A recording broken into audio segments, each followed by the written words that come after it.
Hola a todos, bienvenidos a esta primer clase. Soy la licenciada Mariela Caballero y hoy vamos a hablar un poquito de historia para entender cómo se originó esta rama de la kinesiología. En los últimos años, la kinesiología respiratoria tuvo un crecimiento exponencial, en parte relacionado con el desarrollo médico-tecnológico, principalmente en unidades de cuidados críticos, pero por sobre todo se debió a la formación e investigación de muchos kinesiólogos que hicieron que hoy en día tengamos un rol fundamental dentro del equipo de salud. Esta rama de la profesión tiene sus orígenes en el año 2700 a.C. En China nombraban a estos ejercicios como gimnasia respiratoria. Por su parte, en la cultura egipcia determinaba que la vida depende por completo del acto de respirar y que respirar es vivir. En función de este concepto, decían que la respiración es sinónimo de curación. En este siglo, y como consecuencia de las reiteradas presencias de infecciones respiratorias, hubo que incursionar en nuevas técnicas de tratamiento. Allá por el año 1792, se describe la primera intubación endotraqueal en humanos, que consistía en la colocación de un tubo de metal curvo dentro de la tráquea, como así también las primeras maniobras o intentos de ventilar manualmente a un paciente.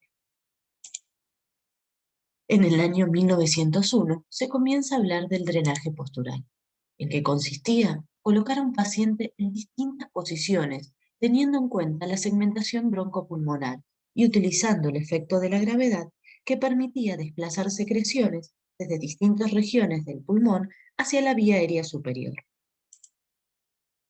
En 1915, durante la Primera Guerra Mundial, se observó una gran incidencia en traumatismos torácicos.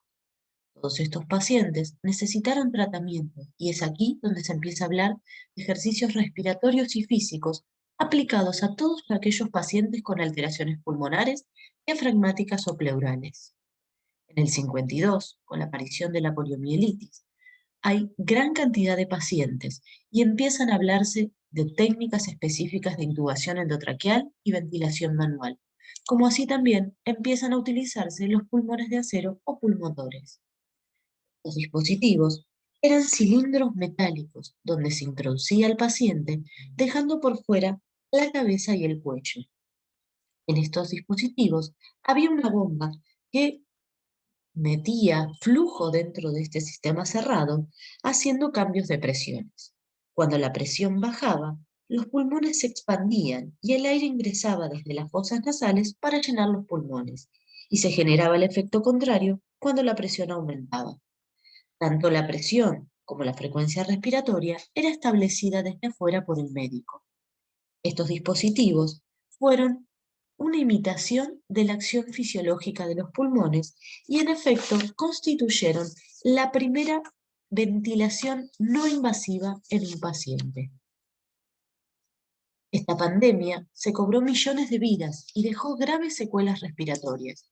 Fue aquí donde la kinesiología debió responder a las demandas sociales y asistenciales. Esto fue un hito muy importante en el crecimiento de esta rama de la profesión, que hasta ese momento simplemente se resumía en la aplicación empírica de maniobras aisladas. Es acá donde muchos profesionales de vanguardia en el Centro de Rehabilitación María Ferrer establecen muchas pautas y conocimientos para marcar un punto de comienzo en una nueva especialidad. Por los años 90, kinesiólogos referentes comienzan a participar activamente en SATI. SATI es la Sociedad Argentina de Terapia Intensiva, formando lo que se conoce como el capítulo de kinesiología en el paciente clínico, lo que hoy en día tenemos denominado actualmente como kinesiología intensivista. En el 99, y con apoyo del Comité de Neumonología Crítica y las autoridades de la sociedad, se empieza a dictar la primera especialidad en kinesiología crítica. En la actualidad, hay múltiples instituciones de renombre que se encargan de formar y especializar a todos aquellos kinesiólogos que se desempeñan en esta área. En 2010 se crea SAKICARE, que es la Sociedad Argentina de Kinesiología Cardiorrespiratoria. Esta entidad se encarga de promover la formación técnico-profesional y la defensa de los derechos de los profesionales que se desempeñan en esta área. Desde aquí y de todos estos sucesos, se empieza a definir el perfil del kinesiólogo respiratorio, ¿sí? Con lo cual, nos quedan dos preguntas por hacernos. ¿Qué hace el kinesiólogo respiratorio y dónde se desempeña?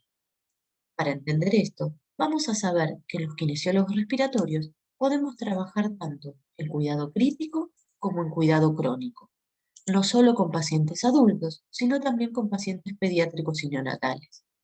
El cuidado crítico se va a realizar en las unidades de terapia intensiva y en el shock room, mientras que los cuidados crónicos se van a desempeñar en centros de rehabilitación o en domicilio.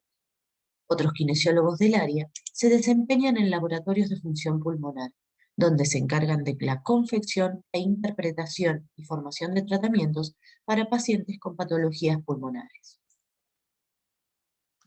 En todo esto, tenemos que tener un sólido conocimiento para poder desempeñarnos en las distintas áreas que van desde la sala de terapia intensiva hasta el domicilio, que si bien tienen distinta complejidad, no son menos importantes una de la otra. Toda esta lista de contenidos que vamos a ir viendo a lo largo de la cursada son los que deben tener en claro para poder desempeñarse en cada una de estas funciones. Nos vemos en la próxima clase. Muchas gracias.